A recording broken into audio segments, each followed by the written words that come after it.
Yo, what's going on, guys? It's Houston Sports Talk back into the video today until the Houston Rockets beat the Sacramento Kings 121-95. Great second half for the Rockets. This was not a great first half. The Rockets found themselves down one at halftime, but a much better second half as the Rockets outscored the Sacramento Kings by 27 points in the second half. The Rockets looked like a completely different team in the second half, and the Kings didn't even shoot 40% in the second half. Meanwhile, the Rockets were over 50% in the second half. Sengun had an amazing second half. Good game too. 28 points. He was very slow in the first half and had an amazing fourth quarter. He had 28 points, 10 rebounds. With this game today, he has reached 5,000 points in his career.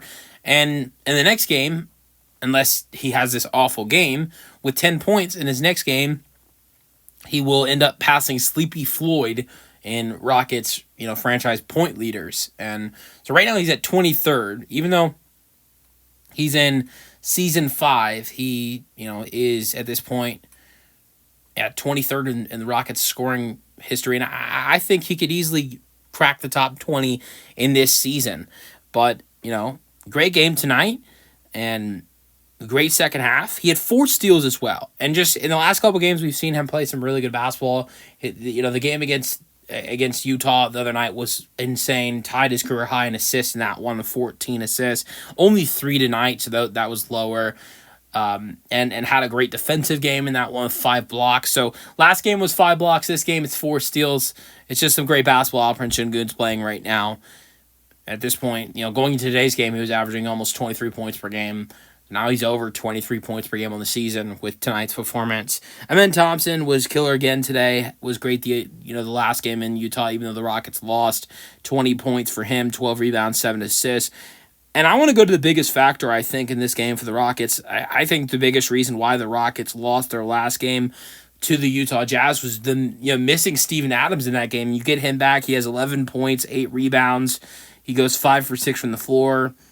And, I thought the Rockets' rebounding was just poor against the Utah Jazz. Of course, you don't have the best offensive rebounder in the NBA out there. It's going to hurt. The Rockets' offensive rebounding was not as good as you'd like it to be against the Jazz the other night. But Adams picked up 5 offensive boards, picked up 3 defensive boards. And this Rockets team had more than double the rebounds than the Kings tonight. The Kings had, my mistake. I'm right. 62 rebounds for the Rockets. Meanwhile, the Kings tonight had 32. That's not double, but I was looking at the defensive rebounds. Now, the defensive rebounds, the Rockets had more than double there because the Kings had 20 and the Rockets had 45. So I was looking there for more than double. So the Rockets, had 30 more total rebounds, but with the defensive rebounds had 25 more, which is more than double. But Durant was good too tonight. 24 points, 8 assists. It's got to be a season high for Durant in assists. 3 rebounds. Jabari had 14 points tonight, 8 rebounds. Having the discussion of Alperen Sengun with passing, potentially passing Sleepy Floyd next game. Jabari Smith Jr. in this game passed Charles Barkley in points in the Rockets franchise, and now he's in the top 40 in Rockets points. Now, that's not huge because Charles Barkley was only here for 4 seasons in Houston, but I will say that's got to be a good accomplishment for Jabari Smith Jr. because that's an Auburn connection right there. Barkley is one of the best players in Auburn basketball history, if not the best, and so, Jabari's a great player in Auburn basketball history as well.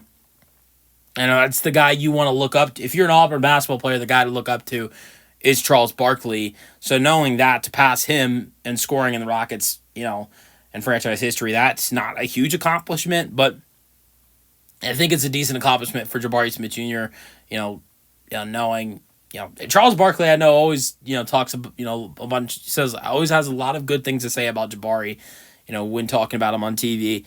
But 14 points for him tonight. Has not shot great from 3 the last couple games, but 5 for 12 from 3, 8 rebounds. He had some great hustle. He had a couple really nice dunks tonight.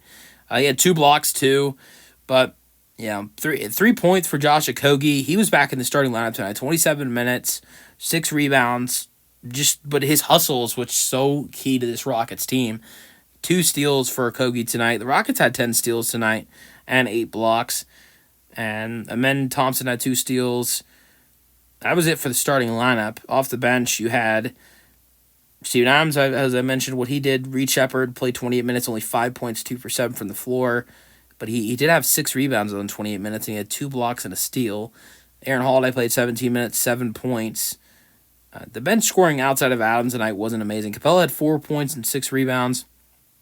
That's really it. I mean, you had Jeff Green. Jeff Green hit a 3 in the late stretch of this game, but the Rockets were already up plus 20, and Jason Tate scored 2 points and played 4 minutes. And J.D. Davison played 2 minutes into the game, took a shot but missed it, and that was it.